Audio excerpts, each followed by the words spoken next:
Olá você, salve, salve nação rubro-negra, muito bom dia, está no ar a primeira edição do programa do Mister Mengão, o seu telejornal com as notícias do Flamengo.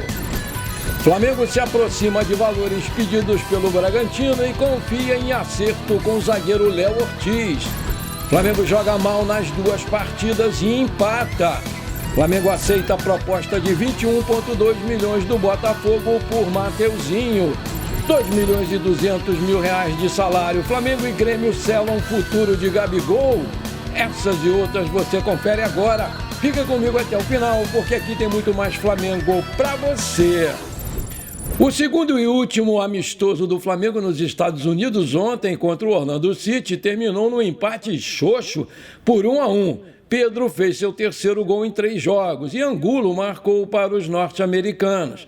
Apesar do favoritismo do Flamengo, que estreava seu uniforme novo para 2024, o Orlando City foi o time mais perigoso na primeira etapa. Com bastante liberdade, e a equipe norte-americana, liderada pelo ex-botafoguense Lodeiro, o uruguaio, conseguiu chegar ao campo de ataque por diversas vezes. Mesmo com mais volume do Orlando City, foi o Flamengo quem abriu o placar, e num belo gol do Pedro. O De La Cruz teve uma grande participação na jogada e o Varela deu a assistência. Antes do empate do Orlando, o Pedro teve uma grande oportunidade, mas não soube aproveitar. No segundo tempo, com o time muito mudado, o Flamengo não criou nada. Gabigol não jogou bem mais uma vez e nem conseguiu finalizar. Numa boa bola que recebeu, jogou-se dentro da área, cavando um pênalti que não existiu. O Luiz Araújo foi quem melhor aproveitou a oportunidade, porque ele conseguiu alguns bons passes para o Wesley e finalizou no gol 2 vezes. Uma boa margem para melhora, essa é a análise do Flamengo no amistoso contra o Orlando City nesse sábado, em solo americano. Um empate em 1-1. Se construiu com um time que oscilou durante os 90 minutos e um treinador que abraçou a oportunidade de fazer seus testes durante a pré-temporada. A busca por ritmo físico e tático e o entrosamento são os principais desafios nesse início de temporada. O Flamengo iniciou o jogo com força máxima, o meio de campo com Pulgar, Gerson, De La Cruz e Arrascaeta provou a sua qualidade, mas reforçou que há necessidade de um encaixe na marcação. A defesa sofreu muito em alguns momentos. O De La Cruz teve destaque no primeiro jogo como titular e conseguiu dar um pouco de brilho, ainda mais que o Arrascaeta esteve muito apagado na partida.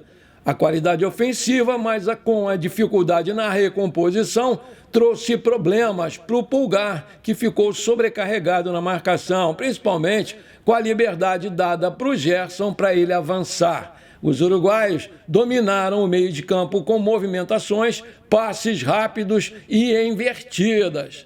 O De La Cruz atuou pela direita até trocar de posição com Cebolinha, que teve aí uma atuação muito irregular. O gol saiu em uma jogada rápida do De La Cruz e o Varela para o Pedro colocar a bola no fundo da rede. Apesar do gol, o Flamengo pouco criou e mais sofreu na primeira etapa. Com o chileno se desdobrando no meio de campo, a defesa do Flamengo acabou sendo exposta em alguns momentos. No primeiro tempo, o lado esquerdo foi a porta de entrada mais rápida do Orlando City.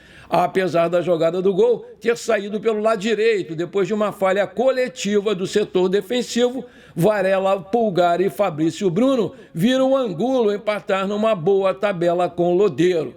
No segundo tempo, o Tite exerceu o direito de fazer muitas mudanças novamente na equipe. Foram 10, do zagueiro ao ponta. As alterações evidenciaram mais uma dificuldade em encaixar o jogo, sobretudo pela utilização de jogadores fora de posição. O Varela chegou a jogar de lateral esquerdo, na ausência do Ayrton Lucas. Depois, o time fez uma linha de 3 zagueiros.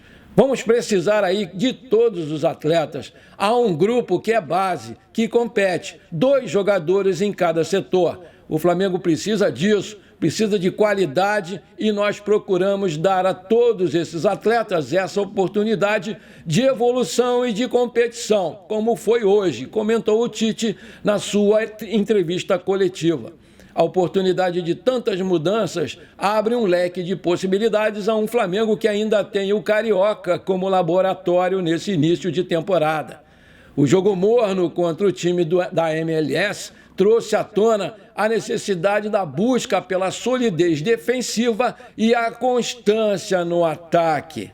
E no outro jogo pelo Campeonato Carioca, logo em seguida, a Portuguesa e o Flamengo fizeram um jogo muito ruim na capital do Rio Grande do Norte, empataram em 0-0 e saíram vaiados pelos quase 25 mil torcedores presentes, que proporcionaram uma renda espetacular de quase 2 milhões de reais.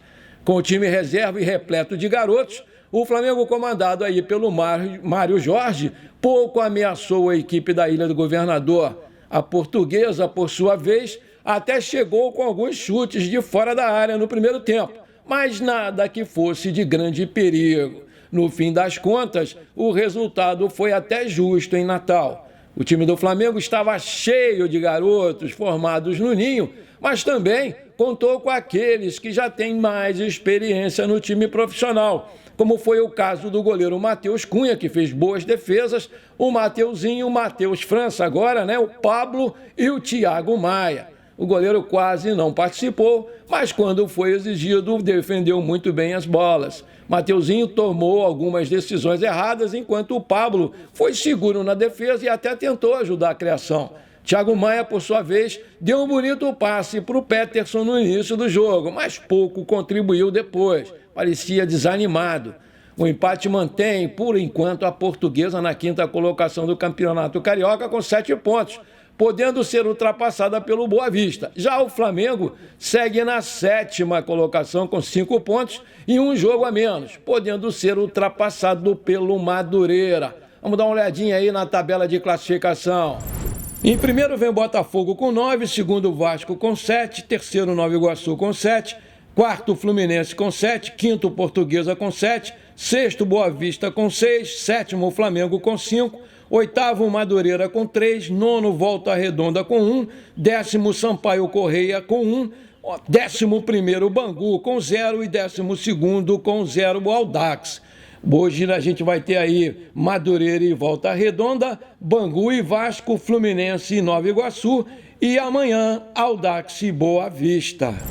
O encontro do John Textor com Rodolfo Landim na tarde desse sábado em Orlando, nos Estados Unidos, rendeu uma proposta oficial do Botafogo pelo Mateuzinho, lateral direito do Flamengo, de 26 anos. Conforme informação do jornalista Vene Casagrande, o Botafogo ofereceu 21 milhões fixos por 60% dos direitos econômicos do Mateuzinho. O Flamengo aceitou de imediato a oferta e agora aguarda a negociação do Botafogo com o lateral para sacramentar a negociação de uma vez. Isso porque o Mateuzinho jogou nesse sábado, contra a Portuguesa pelo Campeonato Carioca. O lateral volta ao Rio de Janeiro no domingo e vai se sentar com os empresários para analisar a proposta do Botafogo.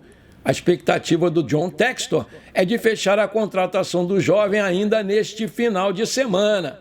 Vale destacar que o Mateuzinho esteve próximo de ser jogador do Corinthians. O lateral, inclusive, treinou com o time paulista, mas voltou ao Rio de Janeiro depois da negociação entre as equipes não ter tido aí um final feliz. Agora, existe a grande possibilidade do jogador assinar com o Botafogo, que está muito confiante na chegada do jovem para o seu elenco.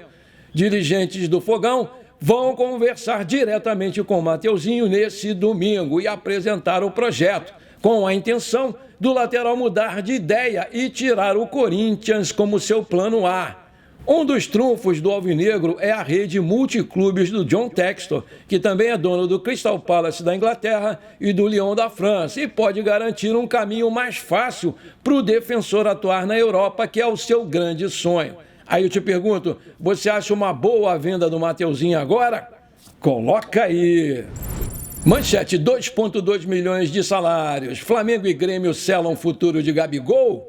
O jornalista Pedro Ernesto Denardim falou ao vivo no microfone da Gaúcha sobre um acerto entre Grêmio e Flamengo pela contratação do Gabigol, que está na pré-temporada dos Estados Unidos com o Flamengo.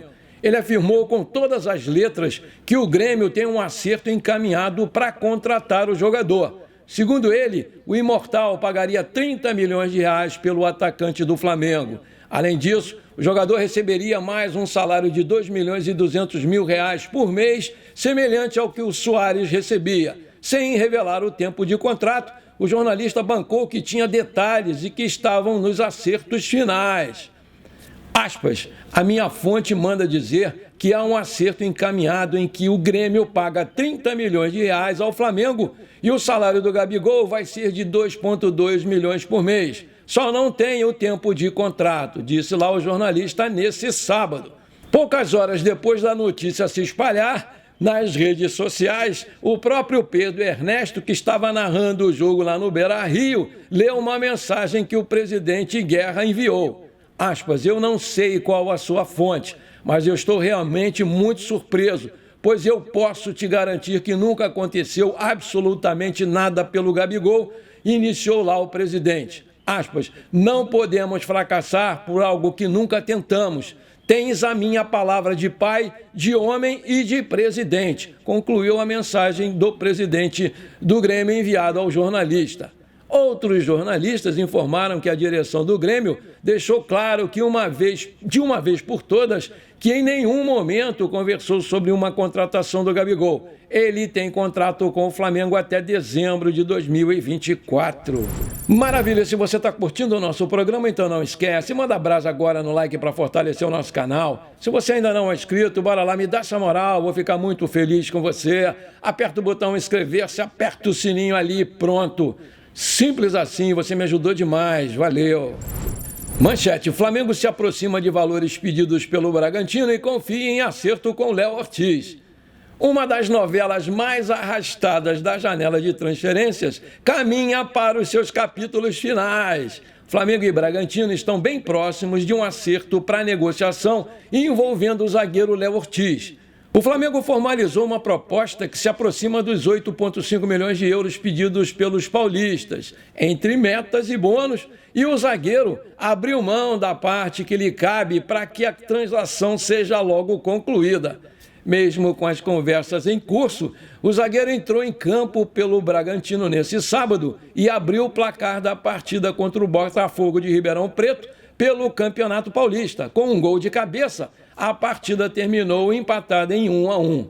Os valores exatos da nova oferta rubro-negra são mantidos em sigilo, mas deixaram as partes envolvidas otimistas num acerto nos próximos dias. A expectativa é de que encontros presenciais selem o acordo na próxima semana com as chegadas ao Brasil da delegação do Flamengo e do Paulo Pitombeira, empresário do Léo Ortiz. Os rubro-negros vão dos Estados Unidos direto para Belém, onde enfrentam Sampaio Correia pelo Carioca na quarta-feira e depois voltam ao Rio de Janeiro.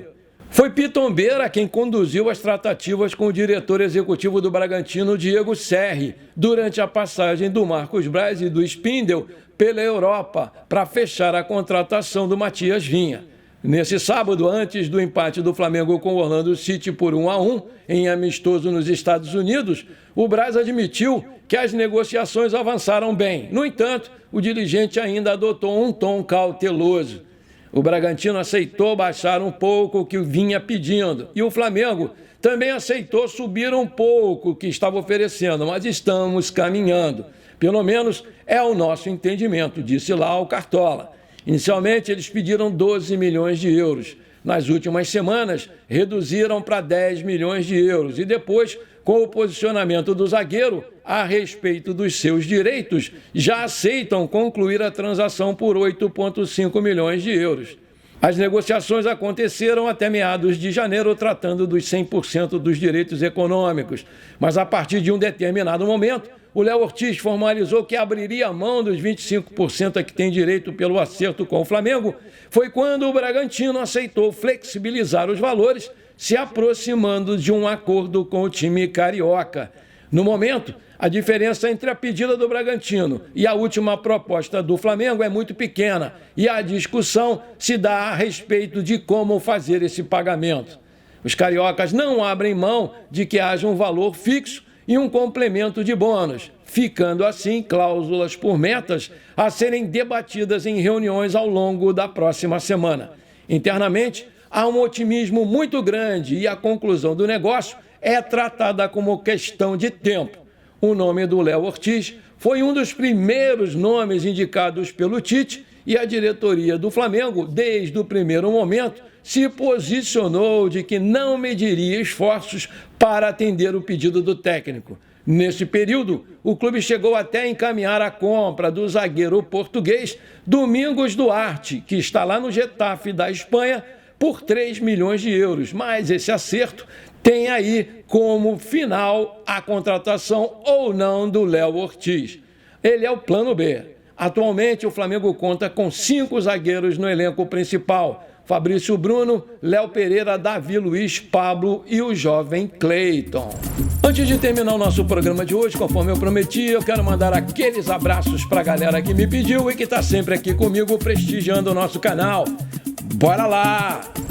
Alô, meu amigo de Djalma França, de Zé Doca, no Maranhão. Alô, seu filho John Helter, da Golden Barber Shop, e a esposa esteticista Jéssica França. Aquele abração para vocês, meus queridos. Alô, meu amigo Valdir Pacheco, em Portugal. Aquele abração para você, meu querido. Alô, meu amigo Luiz Farias, esposa Sueli, gente finíssima. Alô, amigo Gilmar Ribeiro Dias, na colônia de Uná, na Bahia. Aquele abração para vocês, meus queridos. Alô, meu amigo José Maria Rosa, de Viana, no Espírito Santo. Alô, minha amiga Roseli Oliveira, de Ananindeua, no Pará. Aquele abração para vocês, meus queridos. Alô, meu querido amigo Robério Oliveira e seu sobrinho Herbert Rocha, de Várzea Nova, na Bahia. Aquele abração para vocês, meus queridos.